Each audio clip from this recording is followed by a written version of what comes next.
Hello bachcho, let's discuss this question. Choose the incorrect statement. A. Cells swell in hypertonic solution and shrink in hypotonic solutions.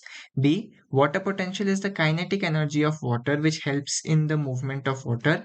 C. The absorption of water by seeds and dry wood takes place by a special type of diffusion called imbibition. D. Solute potential or psi s is always negative. Yet E. Less than 1% of the water reaching the leaves is used in photosynthesis and plant growth. तो इस question को solve करने का हमारा जो की concept है वो है आपका पूरा ट्रांसपोर्ट इन प्लांट्स चैप्टर, क्योंकि ये एक मल्टी कॉन्सेप्ट क्वेश्चन है और आपके पूरे चैप्टर में से यहाँ से क्वेश्चन ऑप्शंस में पूछे गए हैं। तो एक एक करके सारे ऑप्शंस को हम देखते हैं। पहला ऑप्शन कहता है cells swell in hypertonic solution and shrink in hypotonic solution.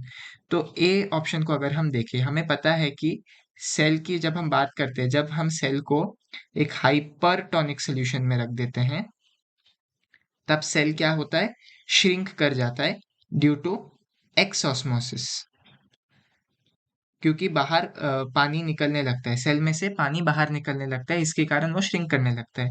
और जब हम उसको एक हाइपोटोनिक सॉल्यूशन में रख देते हैं तब सेल क्या होता है, तब सेल स्वेल कर जाता है, क्योंकि पानी अंदर आता है। हम इस प्रोसेस को क्या कहते हैं, एंडोस्मोसिस भी कहते हैं। तो ये हमको पहला जो स्टेटमेंट है वो पूरी तरह से गलत है, क्योंकि इसमें बिल्कुल रिवर्स कर दिया है ऑर्डर को। तो पहला जो ए ऑप्शन है वो गलत है।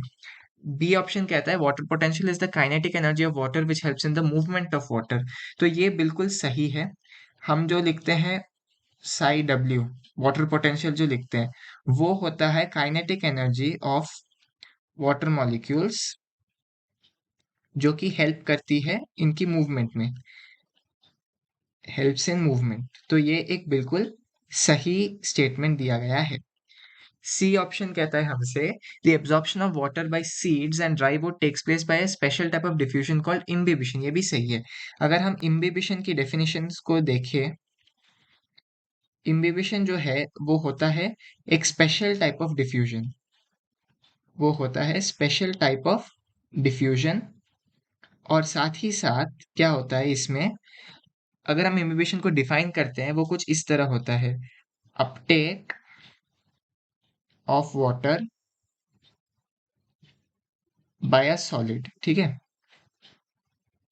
Bye a solid. तो अगर हम इसमें देखें तो जो सीड होते हैं, जो ड्राई वुड होते हैं, वो सारे सॉलिड होते हैं, और वो जब पानी को अपटेक करते हैं ना उसको हम क्या कहते हैं, इम्बिबिशन कहते हैं। ठीक है, तो ये वाला ऑप्शन भी बिल्कुल सही है। तो जो डी ऑप्शन है हमको दिया गया है यहाँ पर कहता है सॉल्यूट पोटेंशियल और Sai S is always negative. ये बिल्कुल सही है।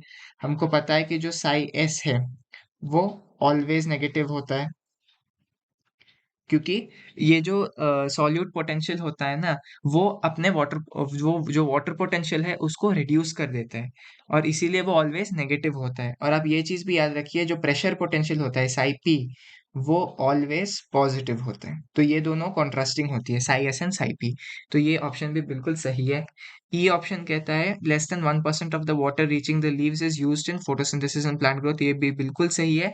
ये एक फैक्ट की तरह आप याद रख सकते हैं, आपकी एनसीईआरटी में भी ये लाइन दी गई है कि जो 99% वाटर है वो यूज होता है इन ट्रांसपिरेशनल पुल को जनरेट करने में, यूज्ड इन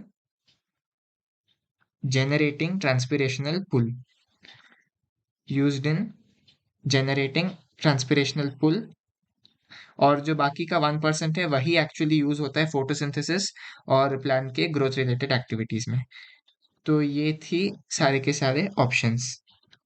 तो हमको क्वेश्चन में क्या पूछा गया है, हमको क्वेश्चन में बस इतना ही पूछा गया कि इनमें से इनकरेक्ट स्टेटमेंट कौन सा है। तो हमने देखा कि जो ए स्टेटमेंट है वो इनकरेक्ट है, क्योंकि जब हाइपरटोनिक में सोल्यूशन में हम सेल को रखते हैं तब वो श्रिंक करता है, और जब हम हाइपोटोनिक सोल्यूशन में रखते हैं वो स्वेल करता है ना। तो जो ए ऑप्शन है वो गलत है, और हमको क्वेश्चन में गलत ऑप्शन को ही चुनना था। So the correct option to this question is option A. Hope you have understood it well. All the best.